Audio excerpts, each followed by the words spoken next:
Today on Sit and Talk, makakasama natin ang one of the master trainers from ASEAN Cybersecurity Program, a 6-year faculty member of various institutions including Angelicum, University of Manila, and Fiati University, currently taking up Doctor of Information Technology at University of the East.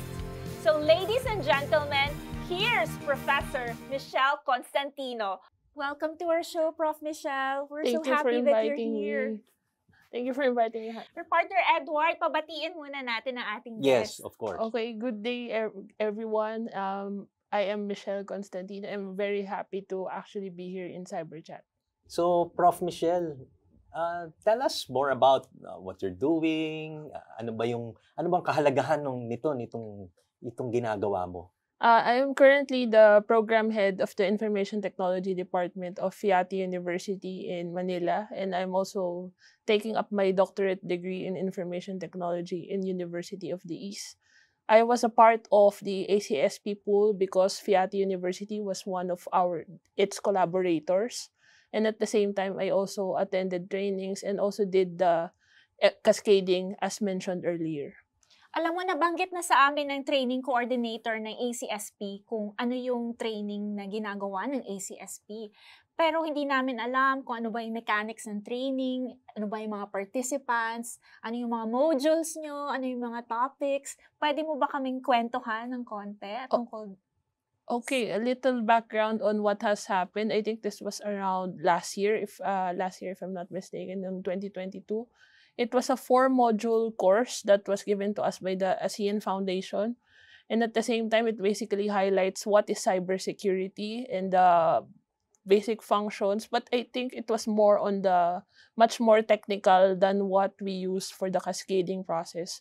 Because Ma'am Chichi and the rest of the Cyber Guardians group has made sure that when we started cascading, it is something that it is relatable to the end beneficiaries, because what we had on our training is a purely technical training or modules.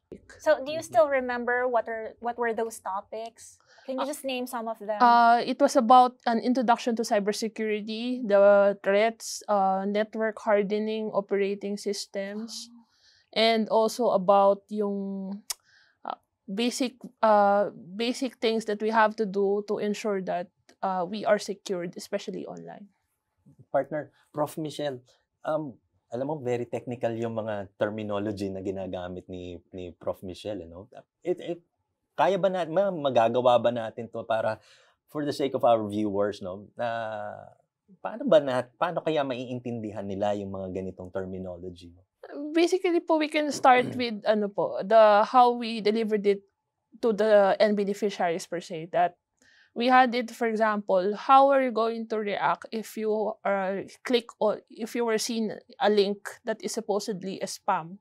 So some of us will usually, I think you have heard this on the news, that when you click it, they will get the money on your account, phishing. Mm-hmm. So we started with that kind of examples that seems to be practical, parting away from what we had trained for, that seems to be theoretically and technically inclined to people like me that has IT background already.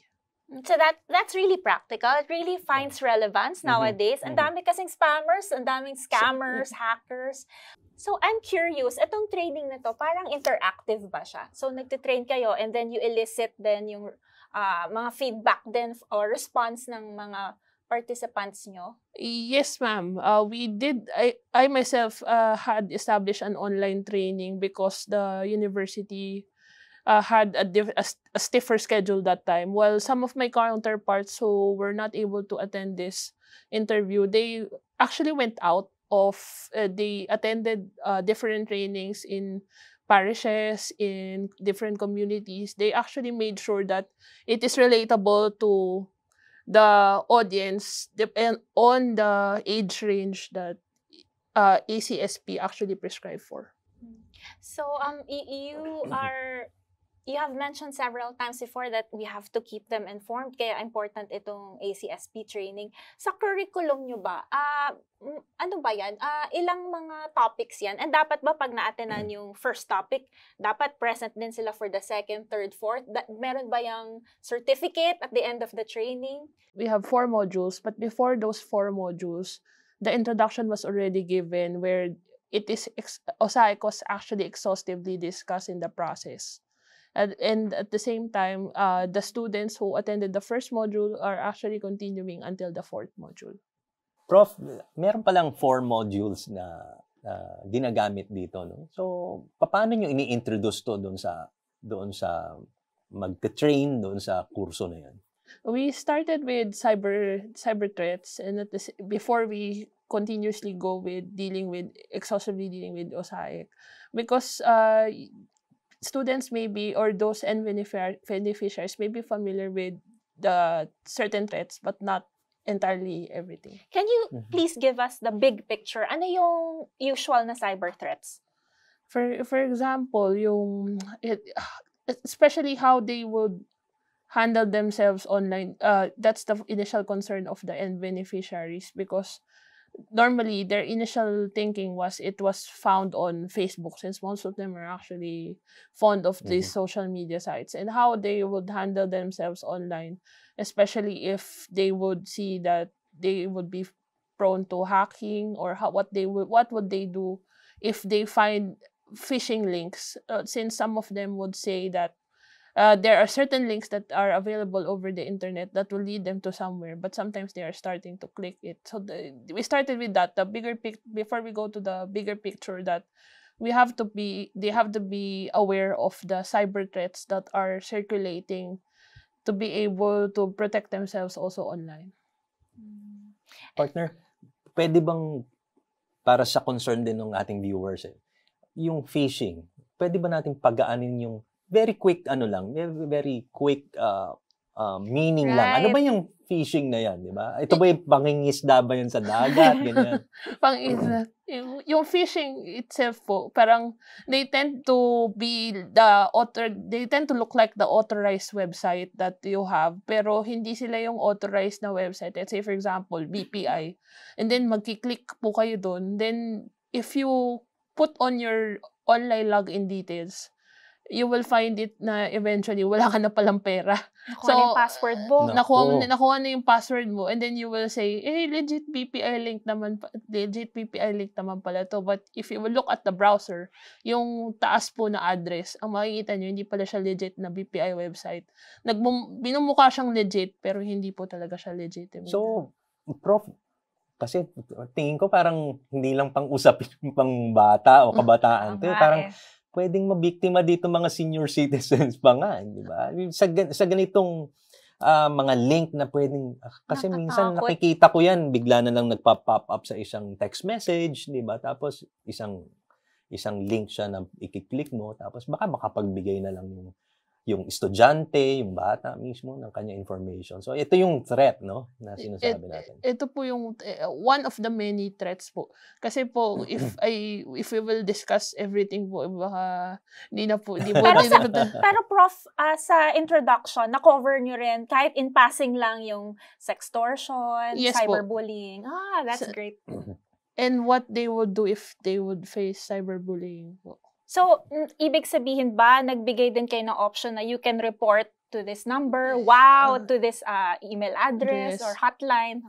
Especially those who are my counterparts who actually did it face-to-face. Actually, hindi ako nakasama face-to-face, so online ako. So, yung face-to-face counterparts ko, they had interaction and about what is needed to be done po. Mas focused daw yung mga nasa face-to-face that time po. Prof, itong parang sasabihin ko na siya, it's a program, no? Kasi may 4 na modules ang ginagamit. Is it possible, Prof, that this program can be adopted or can be partnered with the community, the government? Replicated siya, parang mag-serve siya as model. Yes po, it is possible po to be partners po. In fact, CGPH is also working with several dioceses, as what I have seen in over our social media account, that they are partnering also to be able to deliver CGPH to the local parishes and different communities po across, even across provinces in more than Metro Manila. With your super hectic schedule, in your personal opinion as a professor, why is it important for people like you to continue serving as a master trainer for cybersecurity? As you may know, I have already been part of the 2,000 target beneficiaries. I'm done with the requirement, but I will continue because it has been an advocacy on my end to actually educate more people and get in touch and reach out to more students, even those who are not in FIATI, to be able to help them understand that there's more to just basically being violated online or cyberbullied. There's something they can do only if they are informed properly. So, curious naman ako sa reactions ng mga nag-participate. So, nung ipaliwanag nyo sa kanila kung ano yung mga threats na kinakaharap nila sa cyberspace, lalo na yung online sexual abuse and exploitation of children, ano yung na-generate nyo na reaction from them? Sinabi ba nila na aware na rin naman sila at kinagulat ba nila to?